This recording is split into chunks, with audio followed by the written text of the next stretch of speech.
Awesome, cool. Well, Jasmine, we're gonna go ahead and get started. I'll start off just in case anyone's on the call that I haven't seen, but I see a lot of familiar names, faces, intros. My name is Candace Davis. I'm the Network Community Manager here at Swipe Out Hunger, and I try and support all of you wonderful campuses with resources and question answering and keeping our community going. So happy that you've joined us today for this Swipe call, where we'll be talking about program promotion, a lot of marketing chatter, how to use social media, all of the above. And I'm super grateful to be joined by Jasmine Lopez, and I'll let her introduce herself. Hi, everyone. I'm Jasmine. I am also in Houston, Texas. I am the communications coordinator here at Swipe. So everything that has to do with all the newsletters you see, all of the Instagram posts you see, that's me and Janelle, our communications director, working on that. I tend to work more on the back end of things, so I'm really excited to be here with you all and getting to connect with our network one-on-one, which is really exciting for me. Yeah, really quickly to answer the question, for me, I think TikTok has gotten to me. The algorithm knows what it's doing. My attention span has suffered from it. But it's the truth. I think I spend way too much time on TikTok. Jasmine, I appreciate your admission there. I haven't gone down the TikTok rabbit hole, have not downloaded the app, avoiding it at all costs because I've heard how addictive it can be. Well, I'm super glad you're joining us, and I have to shout you out to everyone here on the call. Jasmine kills it when it comes to marketing materials, helping us make sure you know what's going on. All the fun newsletters that you get, Jasmine's helping me out with those and a lot of our other visual work. So she's really the expert to help let you in on some secrets, tips, and tricks that hopefully you'll walk away from today with. So we're going to jump in just so y'all know what we're going through. First up today, we're going to be talking about leveraging social media. We know a lot of you are doing that. We asked in the Campus Leaders Survey to give you your social media handles, and we've been checking them out, and y'all are doing some really cool stuff. We'll even be shouting a few out later today. But we know that there's always room to grow, and some of you that aren't using social media yet. So we'll talk a little bit about that. We're also going to touch on working within your capacity. We know how many hats you wear, how many balls are in the air, but we want to give you some tips on how to do more with less and help students get connected with all your work. We'll talk about targeting specific audiences, swipe resources, and then of course, time for a Q&A at the end. But if you have questions that pop up into your mind during this call, don't be afraid, don't be shy to pop them into the chat for us. Sage and Mariella, my fearless pals on the programs team, are also on the call, and they'll be helping answer questions in there. And then we also have the Q&A ability in this webinar, and we'll get to the questions at the end. So we'll start things off with a quick poll, and I'm going to pop it here on the screen. We want to know, are you using social media right now?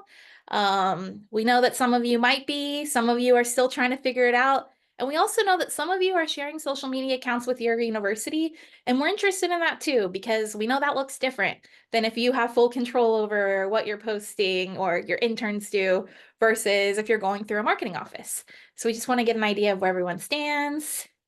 We'll give you just another second to get your answer, and then I'll share it with you.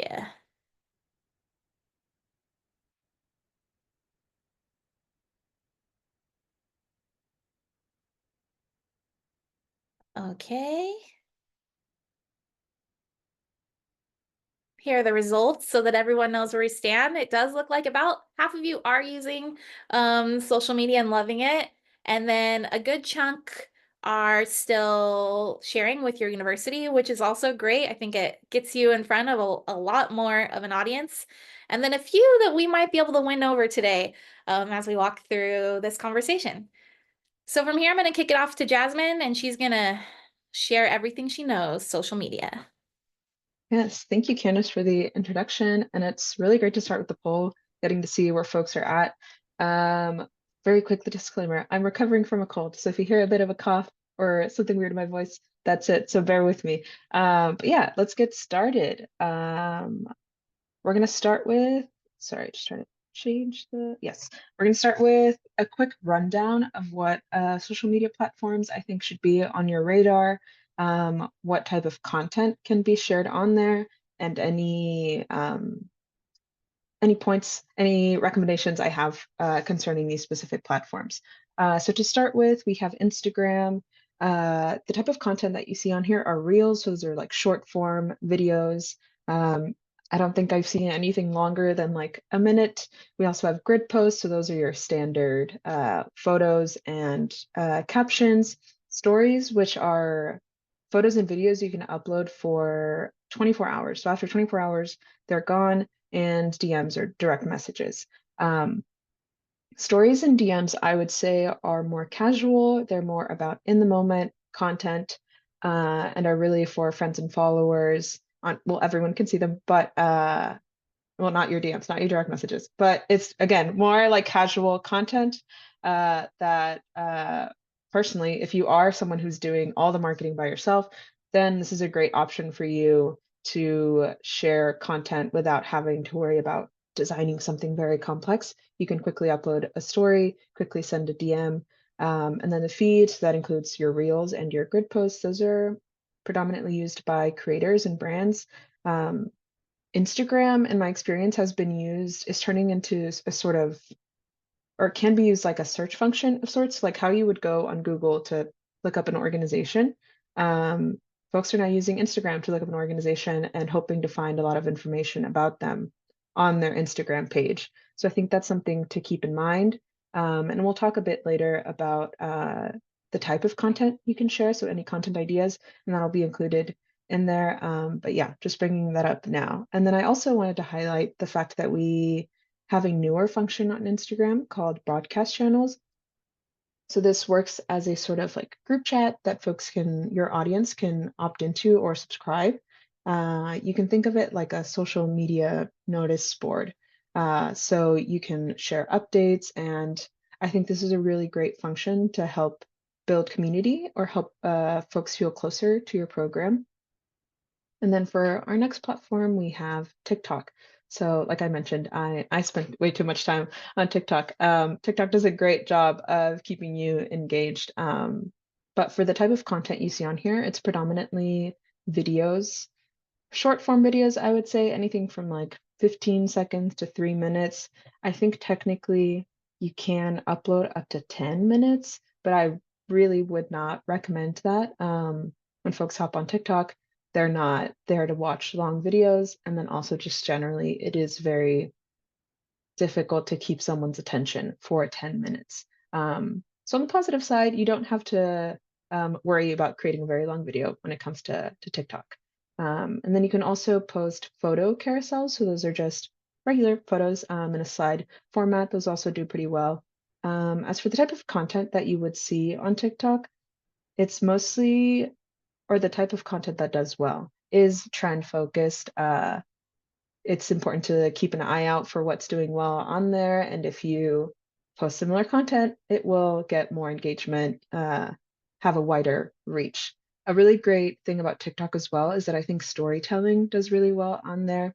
People are looking for a face behind the account, a personality behind the account, and that type of content that is more personality forward and more casual also does well on TikTok. And then one last thing to know about TikTok is that the tagging and reply feature also does really well on there. So people like I said, love the storytelling aspect of it. So people like to follow that back and forth, that conversation, tagging and replying to videos. If you can find a way to work that in your favor, I think it's worth trying that out. And then for our third platform, we have Facebook. I would say Facebook is very widely used. It's very common. I think it's the oldest of these platforms on here. And so the type of content that you can post on here is very flexible. So you have videos, photos, longer text. I think that longer text portion is what makes it different from these other platforms, and that you open Facebook and it's not unusual to see a paragraph or more of text. So that can definitely be helpful depending on the type of content that you're interested in posting. Something to highlight about Facebook is the Facebook events feature. I personally I didn't really use it, didn't care for it. And then when I was in college, Facebook events was huge on my campus.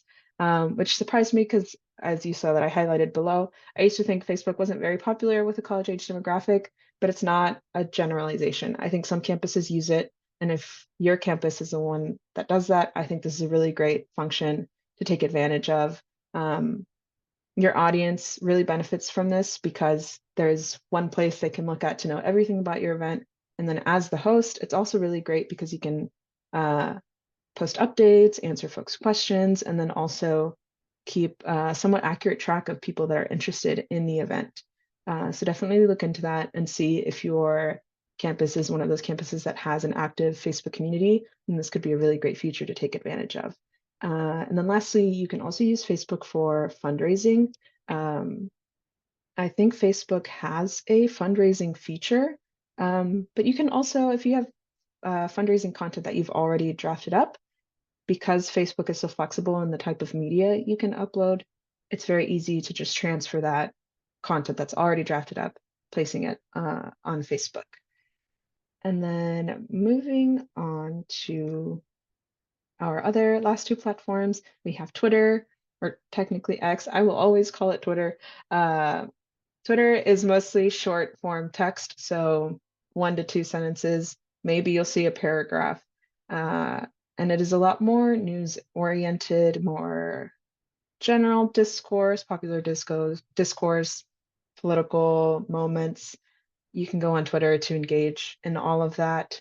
I personally would not recommend uh, Twitter to promote your program unless you already have an established following on there. Then I would think it's worth, maintaining that.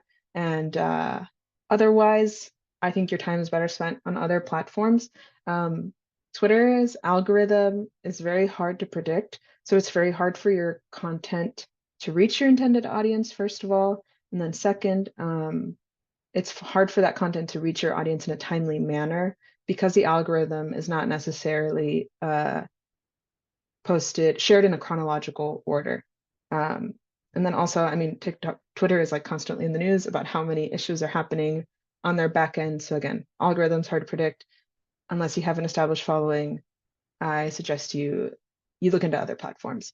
And then lastly, LinkedIn. I think LinkedIn is something to really try out if you're interested in it. It's definitely becoming more popular as a social media platform, not just a job hunting platform. People love to not only build their network on there, but actually engage with their network and resource share, share educational posts and things like that. And what's great about LinkedIn is that you do have that flexibility in the type of media you can share on there. So that includes photos and videos and longer text. The only thing to keep in mind is that it definitely has a more professional tone than your other platforms. But all you have to do is just really change the text a bit, and then obviously your other content that you have, for example, your content on Instagram, you can easily just change the tone of that caption a bit and share it on LinkedIn. Um, but yes, LinkedIn is a great place to check out as well, similar to how some campus communities really love to use Facebook. Some campus communities are really starting to use LinkedIn. So I think it would be worth your time to see if that is something that your students are using, and that could be a really great thing for your program. Uh, Now that we've covered a bit of the landscape when it relates to social media platforms, I also wanted to cover some content ideas. So I've divided it into three sections. The first being the get to know us, about us type of content.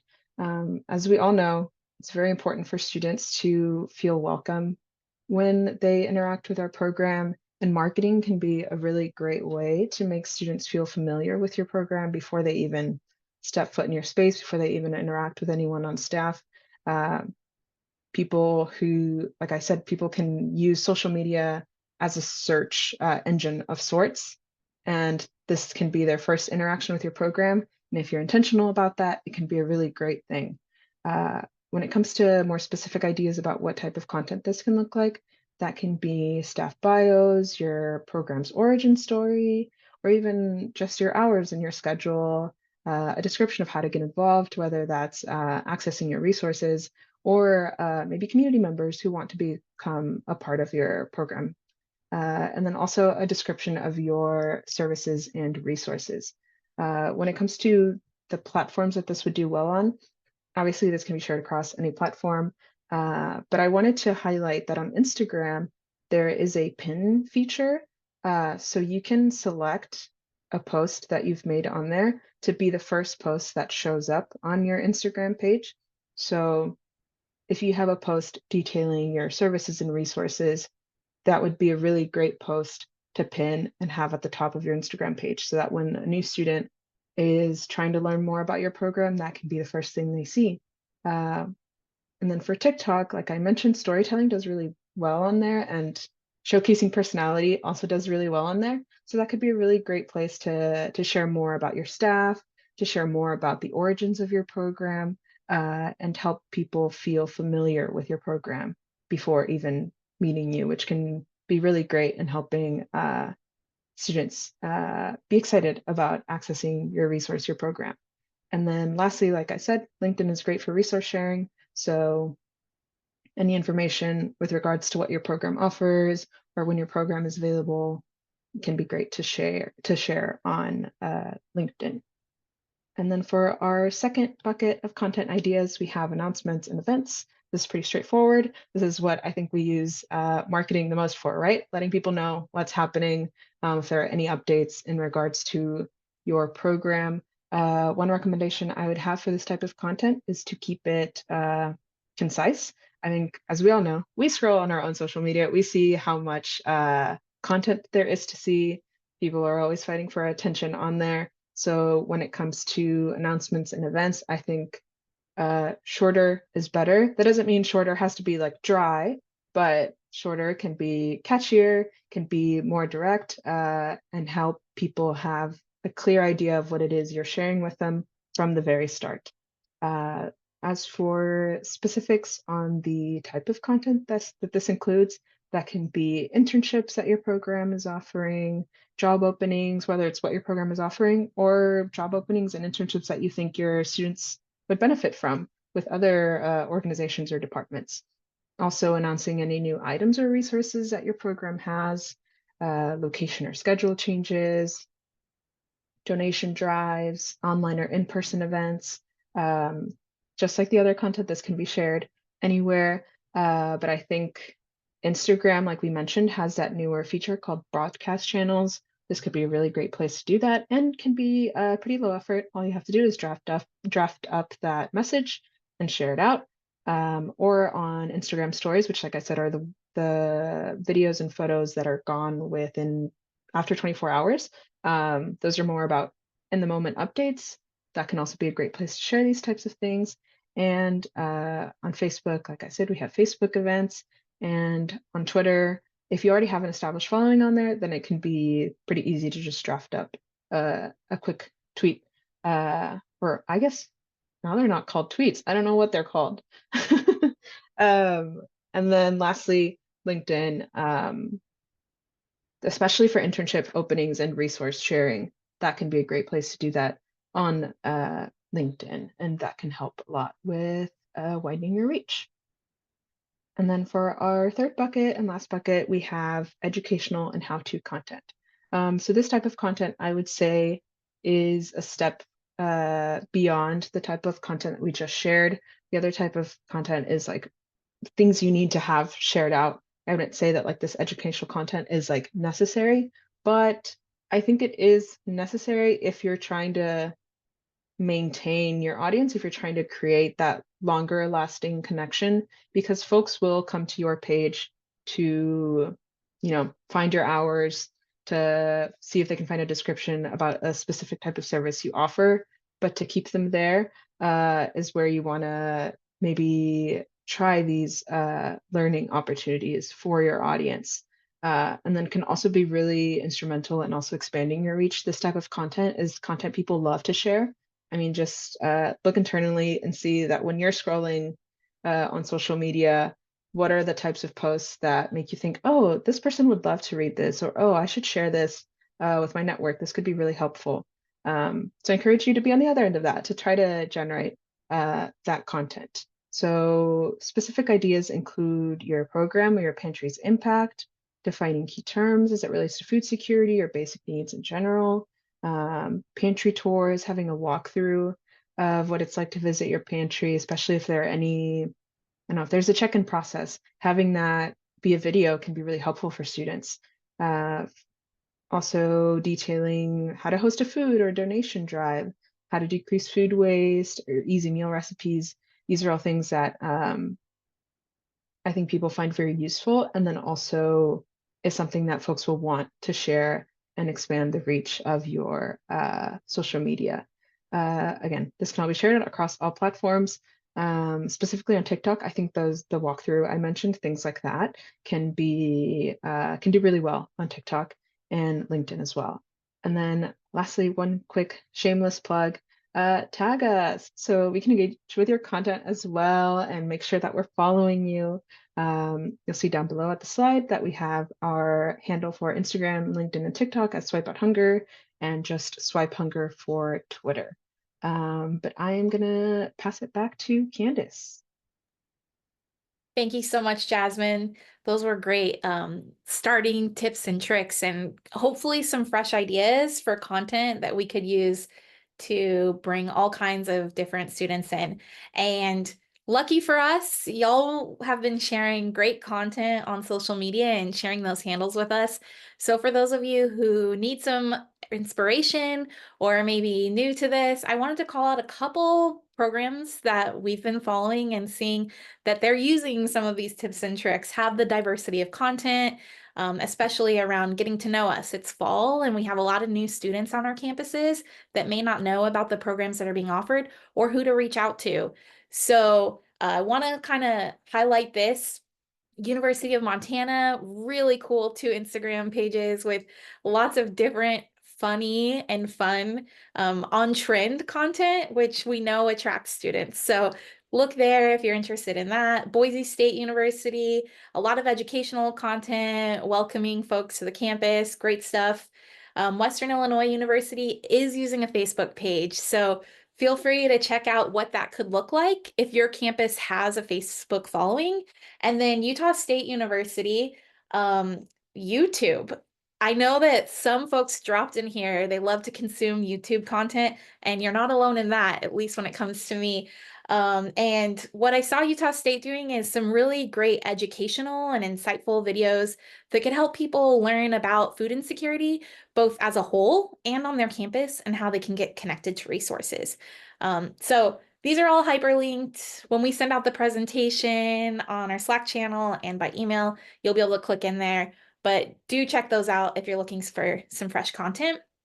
And then, Jasmine, if you don't mind, we already have one question and it's around Instagram. So I'm just gonna Yes. put this out there. But do we have any thoughts on using Instagram Live, thinking maybe something like Q&As or chats to build community and destigmatize resource use?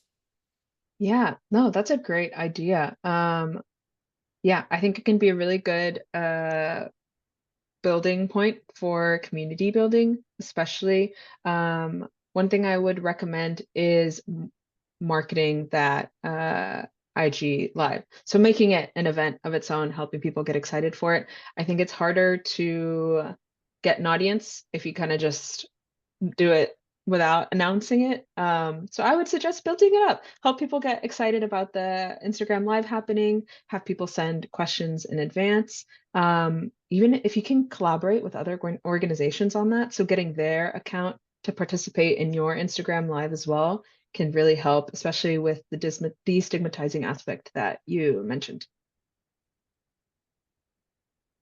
Love it, David. And I see now in the chat too, something for Hunger and Homelessness Awareness Week. Love it. I think this is a great opportunity to meet students where we can. Instagram, we know our students are there. TikTok, same thing. And so if there's an opportunity to have a conversation that's live and accessible to students no matter where they are on campus, we should use it. And it's free. So Instagram Mhm. Live, that's something even at Swipe Out Hunger that we've been delving into and utilizing and seeing a lot of interaction through that tool because we have the opportunity to connect with people live and in person in that moment. I would recommend it. And if you're doing it, David, shoot us an email because we want to be there and see how it goes. Cool. Thanks, Jasmine. So Yeah. we'll keep it moving, but if you have more questions, don't be afraid to drop them in. And we have another poll because we're going to switch gears. We talked a little bit about Instagram and other social medias and what we can do and how to do it. But now we know easier said than done, right? Because working within our capacity. So to get us started and get a good idea of where folks are at, we have one more poll for today. And this one is going to be about who's doing the social media or marketing on for your programming. So pop in there, let us know.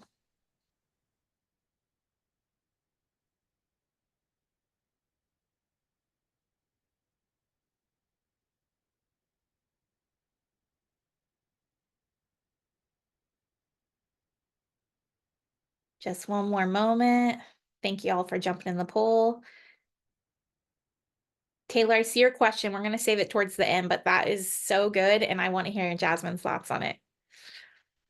All right. I'm going to share results around who does our program marketing. So it looks like a good chunk of folks are using students or interns, or you're on the call because you're the one doing it yourself. So hopefully this is helping. A lot of folks that have dedicated staff people, and only a couple that are using larger institutionalized staff, which is interesting. And we might have some questions around that, but good to know that it seems like folks do have folks with their program that can help with this work. Kick it back over to you, Jasmine. Sorry, forgot to unmute. Yes. All right. So it's really great to know where we're at within the webinar and like who does marketing. To help you get a couple ideas on how to make this process easier, how to work it into your routine work, because I think that is a really helpful thing to figure out, is to have it not feel like, oh, this is another hat I have to put on, but figuring out a couple ways to just work it into what you're already doing, um, which can obviously lessen the workload significantly. Um, I want to start with what it can look like or some tips for you if it's just you doing this, or if you have a small team. Here are some suggestions for that. So, first being, you don't have to learn Photoshop from scratch, have to like make all your designs from scratch. It's not realistic. And so I would really recommend finding a way to make that design process easy for yourself. Specifically Canva. Canva is a really great tool for that. You can make a free account. It's a design software that is very user friendly. And the really great part about Canva is that it has templates. So all you have to do is find a template that works for what you want to do and just plug in your information. Maybe change the colors if you want them to fit a certain color scheme, or you want them to fit your school colors. Uh, and then from there, you can just download it and share it. It's great.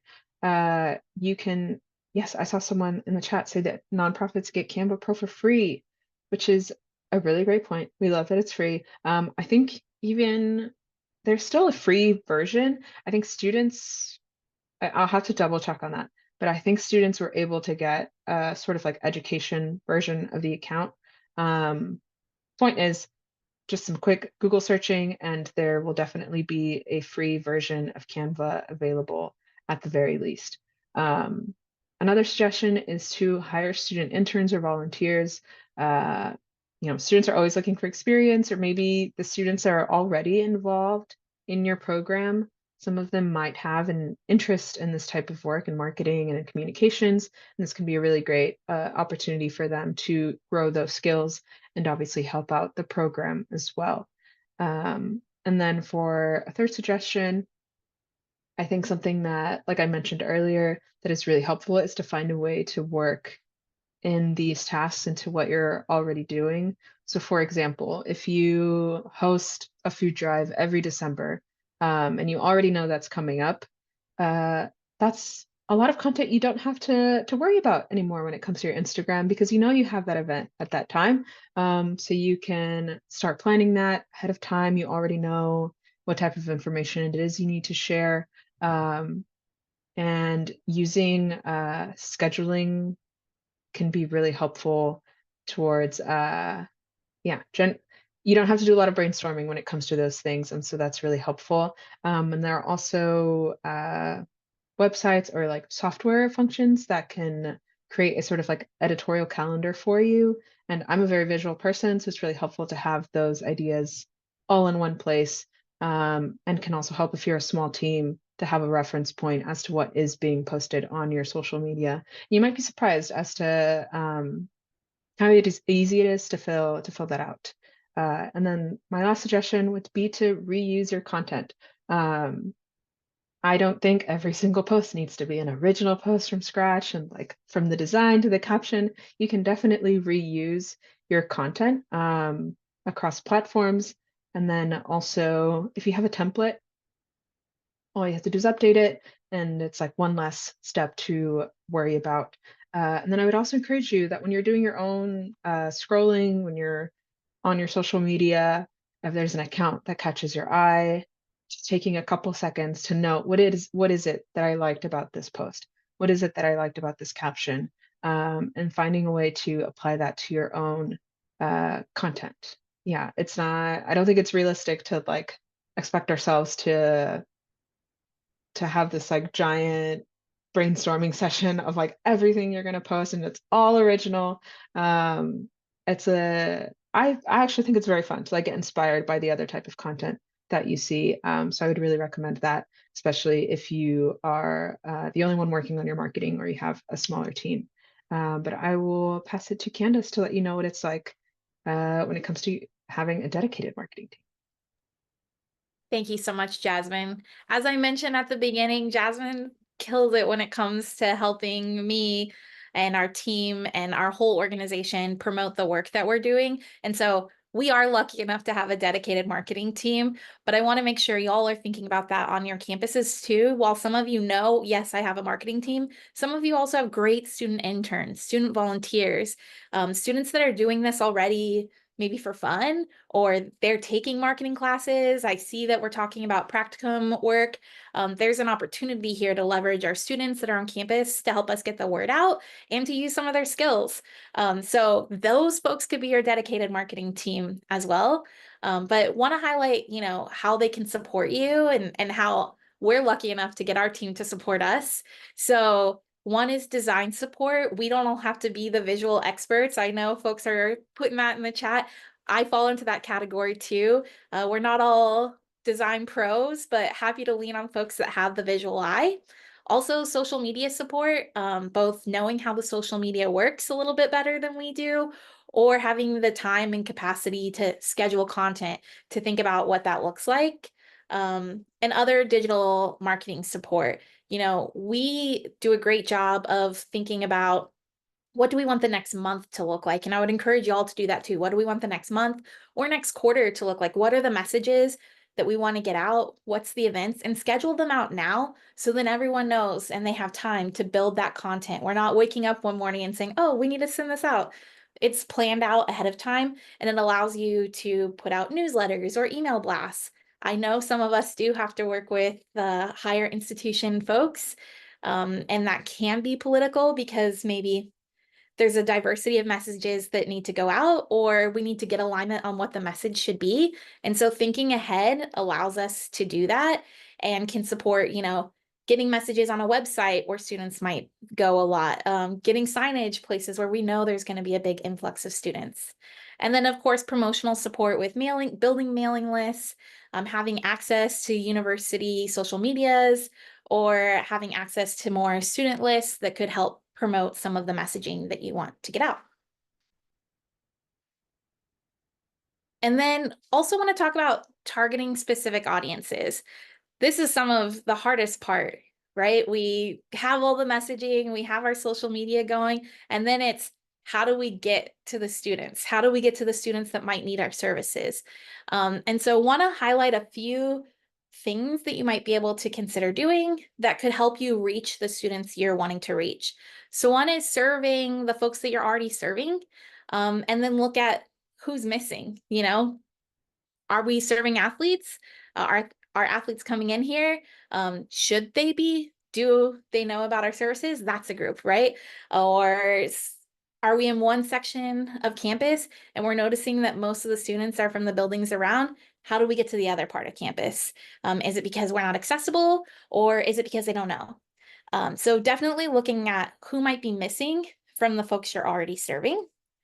Asking target students directly, you know, if you see a student that you're trying to reach, why haven't you come in? Case management's really good at helping in that space. Is they know students that might need the services, and they can find out why are we not connecting with them. And how do students usually get info on campus? We know a lot of it is peer to peer, so that's a great thing to leverage. But do you have a giant bulletin board in the library that's popular, or is there a space where folks hang out a lot? Can we do messaging in that space? And I know a lot of you are doing that already when we talk about tabling events. That's a popular one where we're going where students already are. Also, diversifying your promotion. We've talked about social media, but we can't forget tabling, flyers, word of mouth, and class visits, making sure that we're on syllabi. That's a great way for new students to learn about this option of programming. And connect with relevant departments on campus. I know y'all are doing that, but never hurts to keep trying to reach out to, maybe it's your social work department that can help you. Maybe it is your business department because they have marketing students. Reaching out to different departments that might be able to help you. And then tapping on our students. I see Sage in here is saying, get your students to share graphics and info. That's exactly it. Ask students to help you spread the word and connect with student orgs on campus. And here are a couple promotion ideas that we see across the network. This is such a small sampling because it's hard to pick 4 out of all the big things that y'all are doing, but wanted to inspire a few diverse ideas that we've seen so far pop up in the fall. So University of Michigan, really cool idea right on their website. They have the Act Against Hunger quiz. It's a website where they're asking their faculty and students to take a quick quiz about hunger in Michigan and in their area. And with every question, there's 4 questions, and with every question, they're learning a little bit more about what food insecurity looks like on their campus and in their school. And at the end of it, it's also saying, hey, if you might be affected by this, here's how you can connect with our resources. So this is a great way to reach students who might need your programming, but also reach faculty and or students who might be able to support you. Texas Tech, they have a great construction event. Y'all might have heard about this before, but they're challenging student groups to collect cans and build masterpieces of art with them, which can be exciting, especially if we're talking about Greek Row or some of the bigger student orgs, where they're building castles with cans of green beans because they all look green, or whatever the situation is. And then at the end, they're taking all that food and putting it in their pantry, but also making sure that new students might be like, what is this crazy sculpture in the library? Now they know it's because we have a pantry on campus, and this is where you can reach it. Rocco's Pizza and the College World Series. This one's a little bit unique, but we have to shout it out because they do a great job of promoting campus pantries. All the colleges that go to the College World Series or have an opportunity to participate, we're patrons of this community business, are asking folks to purchase Jello shots in school colors, and all the money raised is going back to the school pantry. So this is a big one, but maybe you have a local business that could help you get the word out because students are already going there to grab lunch or to hang out with their friends or whatever that situation might be. And then University of West Florida, this one, super approachable, and I know a lot of folks are doing it. Tabling, right? So there, when you click into it, you'll see it's around nutrition promotion, but it's a little fair where they're having cool, like, make snacks, do food art, and also learn about nutrition access, food insecurity, what's happening on our campus. And now, last piece, Jasmine's going to share a little bit about our resources and brand kit for your marketing. Yes, thank you, Candace. Yeah, we want to make sure that all these suggestions we have, that we give you tools to actually carry them out. Specifically, we have our Swipe brand kit, which is being linked in chat if you want to go take a look at it. Here you can find a quick run through of what our brand guidelines are, especially if you are interested in sharing about Swipe Out Hunger or incorporating Swipe Out Hunger's branding into your own promotion. Uh, I think someone mentioned this earlier about like color schemes and like brand recognition. Brand recognition is really important. So we ask that you take a look at our Swipe brand kit so that you can be familiar with how it is that we like to share more about Swipe. And included in that brand kit, if you scroll all the way to the bottom, you'll be able to see our campus partner templates. So these are templates that Swipe has created and also gathered for folks to just plug in their information. One less thing you have to worry about. I think, Candace, do you want to share a bit more about how it is that folks can use these templates, especially with like what types of events programs tend to have? Definitely. And while I do that, I'm also going to try and pull up that screen for y'all so you can get an idea of what we're talking about. Oh, here we go. So this, when you click over to that brand guideline, and Sage, thank you so much. I know you shared the links already in the chat, and as she pointed out, we'll also share them out post call. But here's all the information that we have around using our logo, but also just marketing tips and brand identification. Like Jasmine said, it's helpful for students to, when they see these colors, they know what it means. And one thing, we have different templates here that are super helpful. Here's an example of that. So making flyers for your food pantry that you can use in tabling or putting up in different places. And also square images like this, perfect for social media. So it's a multi-use tool for you. And then down here, we also have swipe drive templates that are available for y'all to use where you can promote swipe drives on your campus with your dining service provider. That's another one where you would be giving these out during your swipe drive time period or from the dining service when folks are coming in to get lunch. You can be giving out these flyers to make sure that folks know what's available on campus should they need it. And I want to point out here, I know Jasmine also mentioned this, but this beginner's Canva guide, if you're new to Canva or just looking for some fun tips, this one is so helpful. And I would highly encourage y'all to check that out or give it to your students so that they can learn a few quick skills as well. Yes, exactly. And then the beginner's Canva guide also has links to video tutorials. Like I mentioned, I'm a very visual person, so watching a video is also really helpful. And if you have any more in-depth questions or are more curious about a very specific button, you can find that in those videos. But thank you, Candace, for sharing that. And then I also wanted to cover very quickly some guidelines on how to use Swipe Out Hunger logo and name. I know we've gotten questions about this before, and yeah, just wanted to share some quick tips on how to share more about Swipe Out Hunger in the correct way. So when it comes to abbreviations, we prefer that you use swipe, not SOH. I know I've said like brand recognition, but it is something that Swipe has done consistently, and it's important that we use Swipe as opposed to SOH because SOH doesn't really mean anything, and folks have become used to saying Swipe as opposed to SOH.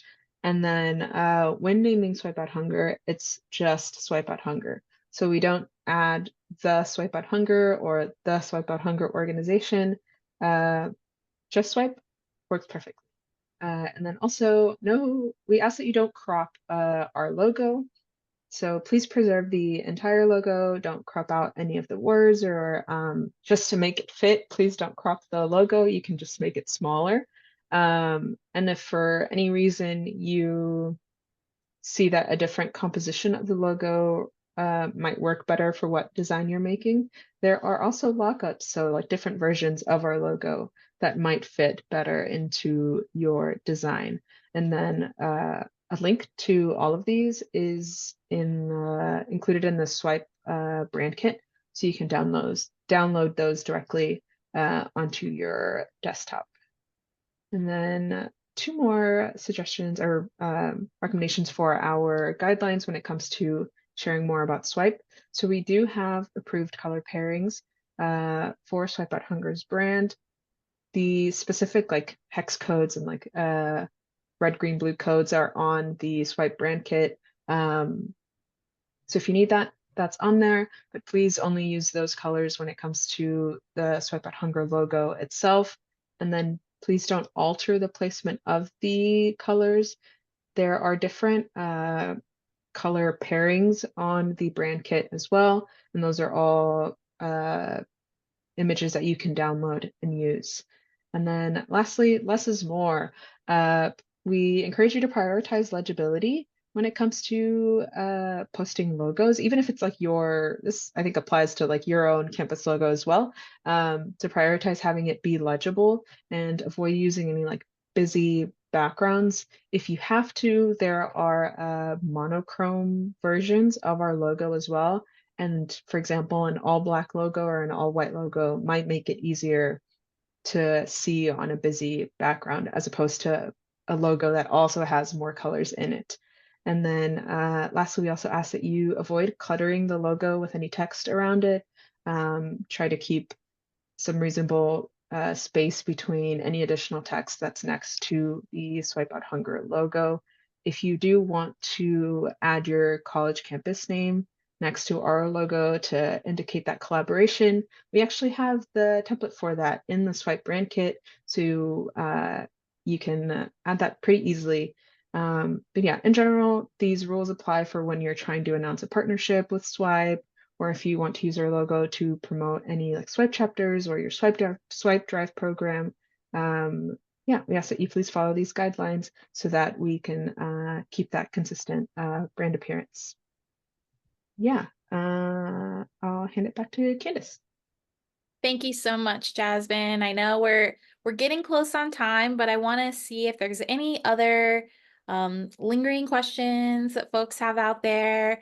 I know that Taylor, we touched on our thoughts around using the color schemes on Instagram. I think for brand recognition, it definitely makes sense. But we also want you to keep it fun and exciting. So do what works for y'all. And then Yeah, I would go ahead. add don't sometimes keeping that color scheme can feel very limiting. Like I feel like it ends up working against you to where you have to like find a way to make a post work because it has to be within these colors. So I would say maybe using your logo and like maybe certain fonts that can be really helpful in keeping your brand consistent. But don't necessarily feel pressured to like have to use very like specific colors every single time you post. Thanks, Jasmine. A couple questions in the chat. One is around stickers. We know our stickers are a hot commodity and we want to get them back in your hands, but right now we don't have a way to get stickers back in creation, but we're working on it. So stay tuned and hopefully we'll have an answer. We do have a spot where we can do some t-shirts, water bottles, things like that. I can include that in the follow-up just in case you're interested in that piece. And stay tuned. We'll work on what we can do for the stickers. We know it's really exciting. And we only have a few minutes left, so I'm gonna switch gears a little bit. Thank you, Jasmine, for sharing your expertise, talents with us. I'm sure there's gonna be follow-up questions, so look for them in Slack. But thank you all so much, and thanks, Jasmine. Another question that's in here just around programming that I want to make sure we get to. Do we know when the grants will be awarded? Awardees will be announced. We're shooting for middle of October, so that's another week or so. Thank you for your patience. Thanks for bearing with us, and we hope to have that information out to y'all soon. And then Sage, thanks for sharing the bonfire account in the chat. That's where you can purchase t-shirts and water bottles, pieces like that if you're interested. But also want to highlight another piece that Actually, Jasmine is a big part of too, and this ties in with what we're talking around digital promotion and amping things up. It's the Giving Tuesday program that we have going. So if you're not aware, Giving Tuesday happens just after Thanksgiving, and it's a great way for us to remind folks that after you've spent all your money on Black Friday, give back to your community on Giving Tuesday. And so we run a campaign where we try to promote all of y'all's shopping lists or funds that we can encourage our whole network and folks that we connect with to jump in and support your work. So Mariella dropped the link there, but that's where you'll register. And we'll be asking you for a link to where folks would donate, a picture for us to visually represent your campus, and a little bit more information so we can tell the story about the work you're doing. And we'll be promoting those folks as we get closer to Giving Tuesday. Jasmine, anything you want to add to that? Yeah, no, this was a great introduction to that. Yeah, I love Giving Tuesday. I love getting the opportunity to share all the beautiful and amazing faces in our network on our social media. Yeah, and it'll be over the course, we'll be sharing campuses over the course of all of November, really ending on that big final day that is Giving Tuesday. As you can see on the screen, the deadline is by November 1st. And yeah, check out the form. It's very quick and easy. And yeah, if you have any questions, we're always here to help out. Thanks, It Jasmine. is an ugly link, but the form is pretty. Thank you.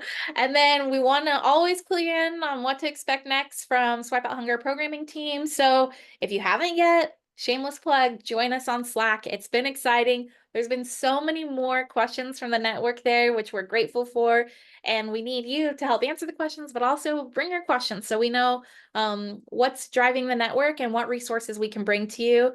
And I know folks are asking questions about pantries, data collection, the right refrigeration. So jump in on Slack. We want to see you there. And then if you have time today, please consider filling out the survey. The surveys help us know how we can serve you better, what content is going to help you drive things forward. And last but not least, our next swipe session will be November 12th. And we're super excited to be talking about first generation students. So celebrating and investing in first generation students. What does that look like? How are they impacted by food insecurity on campuses? And what can you do to connect with them more? So plan on joining us there on November 12th.